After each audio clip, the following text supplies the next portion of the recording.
हर हर महादेव सभी को। सृष्टि की उत्पत्ति, स्थिति एवं संहार के अधिपति हैं शिव। त्रिदेवों में भगवान शिव संहार के देवता माने गए हैं। शिव अनादि तथा सृष्टि प्रक्रिया के आदि स्रोत हैं और यह काल महाकाल ही ज्योतिष शास्त्र के आधार है। शिव का अर्थ यद्यपि कल्याणकारी माना गया है, लेकिन वे हमेशा लय एवं प्रलय दोनों को अपने अधीन किए हुए हैं। शिव हिंदू धर्म के सबसे प्राचीन और लोकप्रिय देवता हैं। उन्हें जगत का संहारक देवता भी माना जाता है। हिंदू धर्म और विशेष रूप से शैव शाक्त संप्रदायों में उन्हें परम ब्रह्मा माना गया है। वह त्रिदेवों में से एक देव हैं। इन्हें देवों के देव महादेव, भोलेनाथ, शंकर, आदिदेव, आशुतोष, महेश, कपाली, पार्वती वल्लभ, कृपाली, महाकाल, रामेश्वर, बिलपति, बिलेश्वर, रुद्र, नीलकंठ, गंगाधर आदि नामों से जाना जाता है। तंत्र साधना में इन्हें भैरव तथा वैदिक साहित्य में इन्हें रुद्र कहा गया है। भगवान शिव की शक्ति और अर्धांगिनी माता पार्वती हैं। शिव नित्य कैलाश लोक में अपनी प्रियतमा सहचारी माँ पार्वती के साथ विहार करते हैं। उनके पुत्र कार्तिकेय, अयप्पा और गणेश हैं तथा पुत्री अशोक सुंदरी, ज्योति और मनसा देवी हैं। शिव अधिकतर चित्रों में योगी के रूप में देखे जाते हैं और उनकी पूजा शिवलिंग तथा मूर्ति दोनों के रूप में की जाती है। शिव के गले में नाग देवता विराजित हैं और हाथ में डमरू और त्रिशूल लिए हुए हैं। कैलाश में उनका वास है। यह शैव मत के आधार पर है।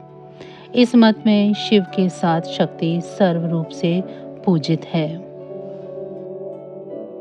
रामायण में भगवान राम के कथनानुसार शिव और राम में अंतर जानने वाला कभी भी भगवान शिव का या भगवान राम का प्रिय नहीं हो सकता।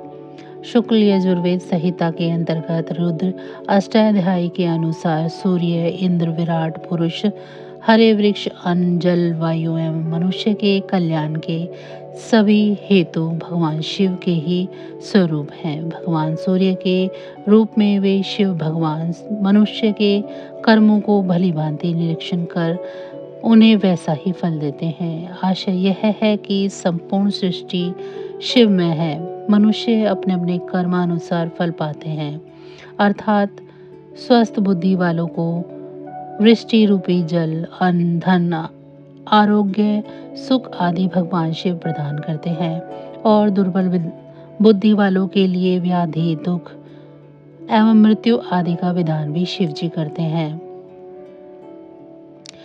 जिस प्रकार इस ब्रह्मांड का कोई अंत नहीं है और ना ही कोई छोर और ना ही कोई शुरुआत, उसी प्रकार शिव अनादि है। संपूर्ण ब्रह्मांड शिव के अंदर समाया हुआ है। जब कुछ नहीं था तब भी शिव थे, अब कुछ न होगा तब भी शिव ही होंगे। शिव को महाकाल कहा जाता है, अर्थात समय। शिव अपने इस स्वरूप द्वारा पूरी सृष्टि का भरण पोषण करते हैं। इसी स्वरूप द्वारा परमात्मा ने अपने ओज और उष्णता की शक्ति से सभी ग्रहों को एकत्रित कर रखा है। परमात्मा का वह स्वरूप अत्यंत ही कल्याणकारी माना जाता है, क्योंकि पूर्ण सृष्टि का आधार इसी स्वरूप पर टिका हुआ है। पार्वती श्रीदेवी भागवत पुराण, महापुराण में भगवान शंकर को तमोगुण बताया गया है। इसका प्रमाण श्रीदेवी भागवत महापुराण अध्याय 5 स्कंद 3 पृष्ठ 121 में दिया गया है। पवित्र शिव पुराण के एक लेख के अनुसार कैलाशपति शिव ने देवी आदिशक्ति और सदाशिव से कहे हैं कि हे मात, ब्रह्मा तुम्हारी संतान है तथा विष्णु की उत्पत्ति भी आपसे ही हुई है, तो उनके बाद उत्पन्न होने वाला मैं भी आपकी संतान हुआ। ब्रह्मा और विष्णु सदाशिव के आधे अवतार हैं, परंतु कैलाशपति शिव सदाशिव के पूर्ण अवतार हैं। जैसे कृष्ण विष्णु के पूर्ण अवतार हैं, उसी प्रकार कैलाशपति शिव ओमकार सदाशिव के पूर्ण अवतार हैं।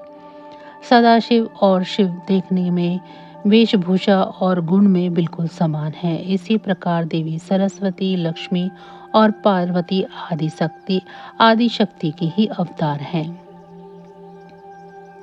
शिव पुराण के लेख के अनुसार सदाशिव जी कहते हैं कि जो मुझ में और कैलाशपति शिव में भेद करेगा या हम दोनों को अलग मानेगा वो नरक में गिरेगा, या फिर शिव और विष्णु में जो भेद करेगा वो नरक में गिरेगा। वास्तव में मुझ में ब्रह्मा, विष्णु और कैलाशपति शिव में कोई भेद, हम एक ही हैं और हम में कोई भेद नहीं है, परंतु सृष्टि के कार्य के लिए हम अलग अलग रूप लेते हैं।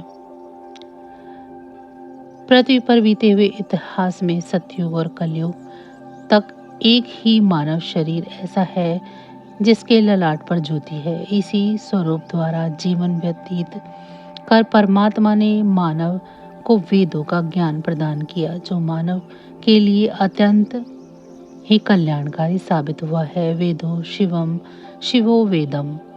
परमात्मा शिव के इसी स्वरूप द्वारा मानव शरीर को रुद्र से शिव बनने का ज्ञान प्राप्त होता है।